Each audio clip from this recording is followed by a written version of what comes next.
Leader जिन्हां दे दिल ना छड्डन उन्हां कारकुनां दा हक नहीं बनदा दिल छड्डना। एक रात पहले दी खबर मिल गई सी कि भाई इस वेले 72 बंद गड्डियां लैके राती आ रहे ने ते कारकन ते इन्ने तादाद च ने ते नहीं जा सकते खुफिया तौर ते लीडर साहब तुसीं अगे पिछे हो जाओ, तुहाडी जान बड़ी इंपोर्टेंट है। ते उन्हें आख्या सी कि मेरे एक कारकन दे नालों मेरी जान इंपोर्टेंट नहीं है, मैं इन्हां दे नाल ही रवांगा। उत्थे अपने कारकनां दी अपने भरावां दी जान बचाने वास्ते अल्लाह दे वास्ते दिंदा रहा। उसकी मां नूं अगलियां ने चाहया वो नहीं गया, भैन नूं चाहया वो नहीं गया, धी नूं चाहया वो नहीं गया, बीवी नूं चाहया वो नहीं गया। उस आख्या कि इन्हां बंदियां दी जान अहमियत दे काबल है कि जेड़े एक निजाम वास्ते एक नजरिए वास्ते मेरे नाल आके खड़े ने। उत्थे उन अगलियां नूं गोलियां मारने वालियां नूं मावां दे वास्ते दिंदा रहा, अल्लाह दे वास्ते दिंदा रहा। क्यों जा नहीं सी सकदा खुद उत्थों छड्ड के। उस दिन दा अगलियां ने गायब किया। 4 महीने होने वाले ने अगले तशद्दद करके की उस दे नाल जुल्म पे करदे होने। तो जे फिर भी ये सारियां चीज़ां होने दे बावजूद मेरे जिहा या इत्थों कोई बंदा उठ के बुजदिली विखावे जेड़ा उसनूं अपना लीडर मनदा होवे, डुब के ना मर जावे, किदे वास्ते वो इतनी मुश्किलात कट रहे हैं, किदे वास्ते 4 महीने तो किस साल तो उन्हां दा घराना गुजर रहा है। 2 भरा ने, दोवें अगले ने चुक के कित्थे लैके गए।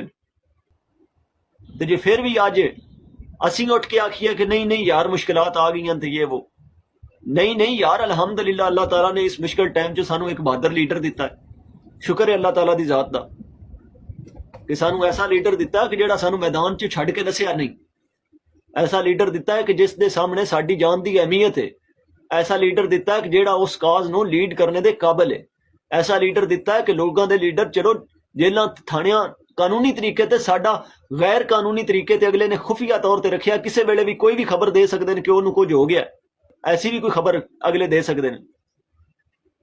जो मनदा हुंदा ते अज तिकण बहुत सारियां गल्लां क्या उहदे सामने गल्लां नहीं कीतियां होणियां कि तुस फलानी पार्टी के खिलाफ तेन इस्तेमाल करना चाहते हो, फलानी के खिलाफ करना चाहते हो, तुहाडे इन्ने बंदे मारे ने, तुसीं उस ते गल नहीं करनी, तुसीं खामोश हो जाना है, तुहानूं जिवें आखना तुसीं उवें करना है, तुसीं फलाने दा नाम नहीं लेना। जो मनदा हुंदा ते अज तक सामने ना लैके आए हुंदे। जे 4 महीनों तक सामने नहीं लैके आए तो उस निजाम नूं नंगिया कर दिता है। उस उन्होंने दसिया है कि जिन्होंने मेरे सामने आके खड़ो के सीनिया ते गोलियां खादियां ना, मैं उन्होंने नाल बेवफाई नहीं करनी, ते जे उन्हें बेवफाई नहीं की तो असीं भी नहीं करनी। ते सारियां गल्लां याद ने, सारियां गल्लां सारे कीते जुल्म याद ने। आसिफ जट नहीं भुलिया, सैयद अशमत अली नहीं भुलिया। लाशां दे के भी खैर है बिरा साडे इस निजाम वास्ते पहले भी कुर्बानियां देंदे रहे ने, लेकिन जेड़ा घरां विचों धीआं ते भैणां चुक के लैके गए वो भी नहीं भुलियां। जेड़ा सैयदजादियां नूं थाणियां दे विच जाके तशद्दद दा निशाना बनाया गया नहीं भुलिया, जेड़ा कानून दा रास्ता बंद किया गया नहीं भुलिया, जेड़ा मीडिया दा रास्ता बंद किया गया नहीं भुलिया, जेड़ा धकेल के दहशतगर्द बनाने की कोशिश की गई है नहीं भुलिया।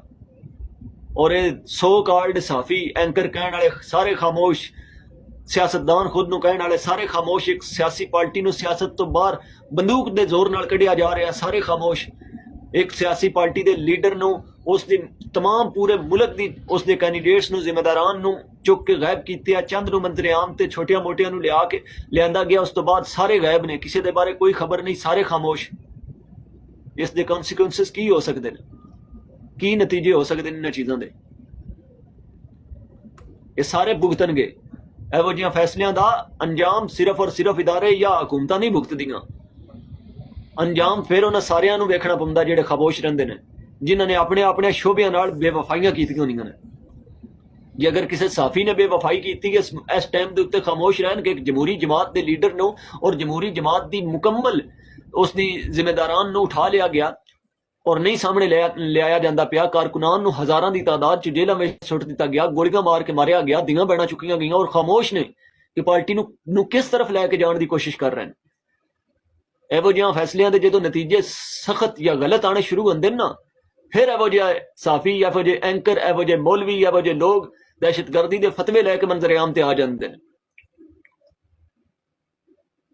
सबर नो सलाम है उन्हां मावां नूं, उन्हां भरावां नूं, उन्हां भैणां नूं जिन्हां दा इन्ना जुल्म जिन्हां ते कीता गया ते किसी एक ने भी इस मुल्क के खिलाफ गल नहीं की। सारे सबर करके बैठे हैं कि शायद अल्लाह ताला दी जात खैर करे ਇਹ ਮੁਸ਼ਕਿਲ ਵਕਤ ਹੈ, ਇਸ ਤੋਂ ਬਾਅਦ ਆਸਾਨੀ ਆਣੀ ਆਣੀ ਹੈ। ਲੇਕਿਨ ਇੱਕ ਸਬਰ ਦੀ ਇੱਕ ਹੱਦ ਹੁੰਦੀ ਹੈ, ਇੱਕ ਹਦੂਦ ਹੁੰਦੀ ਹੈ। ਇਹ ਗੱਲ ਛੋਟੀ ਜੀ ਨਹੀਂ ਹੈ ਕਿ ਇੰਨਾ ਵੱਡਾ ਜ਼ੁਲਮ ਕੀਤਾ ਜਾ ਰਿਹਾ ਹੈ ਤੇ ਇਸ ਦੇ ਕਿੰਨੇ ਸਖਤ ਨਤੀਜੇ ਆ ਸਕਦੇ ਨੇ। ਅਸਾਂ ਵੇਖਿਆ ਹੈ, ਮੈਂ ਬਰਦਾਸ਼ਤ ਕਰ ਸਕਦਾ, ਕੋਈ ਮੇਰੇ ਜੇ ਹੋਰ ਭਰਾ ਬਰਦਾਸ਼ਤ ਕਰ ਸਕਦੇ ਨੇ। ਜਿਨ੍ਹਾਂ ਪਾਰਟੀਆਂ ਦੇ ਜਨਾਜ਼ਿਆਂ ਵਿੱਚ ਲੱਖਾਂ ਕਰੋੜਾਂ ਲੋਕ ਆਂਦੇ ਹੋਣ, ਕਰੋੜ ਦੇ ਕਰੀਬ, ਜਿਸ ਪਾਰਟੀ ਦੇ ਕਰੋੜ ਤੋਂ ਉੱਤੇ ਜਾਂ ਥੱਲੇ ਇਸ ਹੱਦ ਤੱਕ ਜਿਸ ਇੱਕ ਜਨਾਜ਼ੇ ਵਿੱਚ ਆਂਦੇ ਹੋਣ, 5-6 ਸਾਲ ਦੀ ਸਟਰਗਲ ਵਿੱਚ 21 ਸੂਬੇ 'ਚ ਸਿਰਫ ਔਰ ਸਿਰਫ 30 ਲੱਖ ਦੇ ਕਰੀਬ ਉਹਨਾਂ ਨੇ ਵੋਟ ਲਿਆ ਹੋਵੇ, ਧਾਂਦਲੀ ਦੇ ਬਾਵਜੂਦ ਵੀ, ਔਰ ਉਸ ਦੇ ਬਾਵਜੂਦ ਕਿ ਉਹਨਾਂ ਤੇ ਸੋਸ਼ਲ ਮੀਡੀਆ ਔਰ ਇਲੈਕਟ੍ਰੋਨਿਕ ਮੀਡੀਆ ਤੇ ਪਾਬੰਦੀ ਹੈ। ਔਰ ਜਦੋਂ ਉਹ ਇਤਜਾਜ ਵਾਸਤੇ ਜਾਂ ਬਾਹਰ ਨਿਕਲਦੇ ਨੇ, ਮਾਰਚ ਕਰਦੇ ਨੇ, ਧਰਨਾ ਕਰਦੇ ਨੇ, ਉਰਸ ਕਰਦੇ ਨੇ, ਉਦੋਂ ਉੱਥੇ ਲੱਖਾਂ ਦੀ ਤਾਦਾਦ 'ਚ, ਹਜ਼ਾਰਾਂ ਦੀ ਤਾਦਾਦ 'ਚ ਲੋਕ ਉਹਨਾਂ ਦੇ ਨਾਲ ਖੜੇ ਹੁੰਦੇ ਨੇ। ਇਹੋ ਜੀ ਪਾਰਟੀ ਨੂੰ ਤੁਸੀਂ ਕਿਤਨੀਆਂ ਕੁ ਲੋਕਾਂ ਨੂੰ ਖੌਫਜ਼ਦਾ ਕਰੋਗੇ? ਲੋਕਾਂ ਦਾ ਇਤਮਾਦ ਖਤਮ ਕਰੋਗੇ ਪਾਰਟੀਆਂ ਦੀ ਲੀਡਰਸ਼ਿਪ ਨੂੰ ਤੁਸੀਂ ਇਸ ਤਰ੍ਹਾਂ ਗਾਇਬ ਕਰਕੇ, ਪਾਰਟੀਆਂ ਦੇ ਕਾਰਕੁਨਾਨ ਤੇ ਜ਼ੁਲਮ ਕਰਕੇ। ਜੇ ਕੋਈ ਇੱਕ ਬੰਦਾ ਵੀ ਤੁਸੀਂ ਬਾਗੀ ਬਣਾ ਦਿੱਤਾ ਰਿਆਸਤ ਦਾ, ਤਾਂ ਉਸ ਦਾ ਗੁਨੇਗਾਰ ਕੌਣ ਹੈ? ਜਿਨ੍ਹਾਂ ਬੰਦਿਆਂ ਨਾਲ ਤੁਸੀਂ ਇਸ ਤਰ੍ਹਾਂ ਜ਼ੁਲਮ ਕੀਤਾ ਹੈ, ਕੋਈ ਇੱਕ ਬੰਦਾ ਵੀ ਅਗਰ ਤੁਸੀਂ ਬਾਗੀ ਬਣਾ ਦਿੱਤਾ ਤਾਂ ਉਸ ਦਾ ਗੁਨੇਗਾਰ ਸਿਰਫ ਜ਼ੁਲਮ ਕਰਨ ਵਾਲੇ ਔਰ ਜ਼ੁਲਮ ਕਰਵਾਉਣ ਵਾਲੇ ਨਹੀਂ, ਉਹ ਸੋ ਕਾਲਡ ਸਾਫੀ, ਉਹ ਬੋਲਣ ਵਾਲੇ, ਉਹ ਯੂਟਿਊਬਰ, ਉਹ ਲੋਕ ਤਮਾਮ ਸਿਆਸੀ ਜਮਾਤਾਂ ਦੇ ਸਰਬਰਾਹ, ਉਹ ਸਾਰੇ ਮੁਜਰਮ ਨੇ ਇਸ ਚੀਜ਼ ਦੇ ਉੱਤੇ ਕਿ ਇਸ ਗਲਤ ਫੈਸਲਿਆਂ ਦੇ ਉੱਤੇ ਉਹ ਬੋਲ ਨਹੀਂ ਰਹੇ ਕਿ ਇਤਨੀ ਵੱਡੀ ਜਮਾਤ ਨੂੰ ਇਸ ਤਰ੍ਹਾਂ ਬੰਦੂਕ ਦੇ ਜ਼ਰੀਏ ਖਤਮ ਕਰਨੇ ਦੀ ਕੋਸ਼ਿਸ਼ ਕੀਤੀ ਜਾ ਰਹੀ, ਔਰ ਬਿਲਕੁਲ 100% ਹੀ ਅਦਾਲਤਾਂ ਦਾ ਰਾਸਤਾ ਔਰ ਕਾਨੂੰਨੀ ਰਾਸਤਾ ਉਹਨਾਂ ਦਾ ਛੁਪਾ ਕੇ ਵੀ ਬੰਦ ਕੀਤਾ ਗਿਆ ਕਿ ਕਿਸੇ ਤਰੀਕੇ ਵੀ ਕਾਨੂੰਨੀ ਰਾਸਤਾ ਇਖਤਿਆਰ ਨਹੀਂ ਕਰਨਾ। ਕੀ ਨਤੀਜੇ ਆ ਸਕਦੇ ਨੇ? ਮੈਂ ਉਸ ਪੁਲਿਸ ਤੋਂ ਕੀ ਐਕਸੈਪਟ ਕਰ ਸਕਦਾ ਕਿ ਜਿਹੜੀ ਪੁਲਿਸ ਜੁਡੀਸ਼ੀਅਲ ਨਹੀਂ ਕਰਦੀ ਪਈ, ਮੇਰੇ ਭਰਾਵਾਂ ਨੂੰ ਫੜ ਕੇ ਜੇ ਇੱਕ ਤੇ ਸ਼ਹੀਦ ਕੀਤਾ ਗਿਆ, ਲਾਸ਼ਾਂ ਨਹੀਂ ਦਿੱਤੀਆਂ ਗਈਆਂ, ਜਿਨ੍ਹਾਂ ਨੂੰ ਫੜਿਆ ਗਿਆ ਉਹਨਾਂ ਨੂੰ, ਕਾਇਦੀਨ ਨੂੰ, ਸਾੜਿਆਂ ਨੂੰ ਜੁਡੀਸ਼ੀਅਲ ਨਹੀਂ ਕੀਤਾ ਜਾਂਦਾ। ਮੈਂ ਉਸ ਅਦਾਲਤ ਤੋਂ ਕੀ ਐਕਸੈਪਟ ਕਰ ਸਕਦਾ ਜਿਹੜੀ ਅਦਾਲਤ ਦੇ ਸਾਹਮਣੇ ਅਗਰ ਲਾਸ਼ਾਂ ਵਾਸਤੇ ਪਟੀਸ਼ਨ ਦਾਇਰ ਕੀਤੀ ਜਾਵੇ ਤਾਂ ਲਾਸ਼ਾਂ ਲੈ ਕੇ ਇਦਾਰਿਆਂ ਤੋਂ ਨਾ ਦੇ ਸਕੇ। ਮੈਂ ਉਸ ਸਿਆਸਤਦਾਨ ਤੋਂ ਕੀ ਐਕਸੈਪਟ ਕਰ ਸਕਦਾ ਜਿਹੜਾ ਜਮਹੂਰੀਅਤ ਦੇ ਰਾਹ ਗਲਾਪਦਾ ਔਰ ਵੋਟਾਂ ਦੀਆਂ ਗੱਲਾਂ ਕਰਦਾ, ਲੇਕਿਨ ਜਮਹੂਰੀਅਤ ਦੇ ਰਾਸਤੇ ਤੋਂ ਉਸ ਦੇ ਸਾਹਮਣੇ ਇੱਕ ਜਮਾਤ ਨੂੰ ਬਾਹਰ ਕੱਢਿਆ ਜਾ ਰਿਹਾ, ਬੰਦੂਕ ਦੇ ਜ਼ੋਰ ਨਾਲ ਉਹਨਾਂ ਨਾਲ ਇਤਨਾ ਜ਼ੁਲਮ ਕੀਤਾ ਜਾ ਰਿਹਾ ਔਰ ਖਾਮੋਸ਼ ਨੂੰ। ਮੈਂ ਉਸ ਸਾਫੀ ਤੋਂ ਕੀ ਐਕਸੈਪਟ ਕਰ ਰਿਹਾ ਕਿ ਜਿਸ ਨੂੰ ਪਤਾ ਹੈ ਕਿ ਉਹ ਜੇ ਮਾਜ਼ੀ ਵਿੱਚ ਜਦੋਂ ਫੈਸਲੇ ਹੋਏ ਹਨ, ਉਸ ਵਕਤ ਉਸ ਤੋਂ ਬਾਅਦ ਕਿੰਨਾ ਇਸ ਮੁਲਕ ਦੀਆਂ ਕਿਤਨੀਆਂ ਲੋਕਾਂ ਦੀ ਜਾਨ ਗਈ ਹੈ ਜਿਸ ਨੂੰ ਅਸੀਂ ਦਹਿਸ਼ਤਗਰਦੀ ਕਹਿੰਦੇ ਰਹੇ ਹਾਂ, ਔਰ ਉਹ ਫੈਸਲੇ ਕਿੰਨੇ ਗਲਤ ਕੀਤੇ ਹਨ।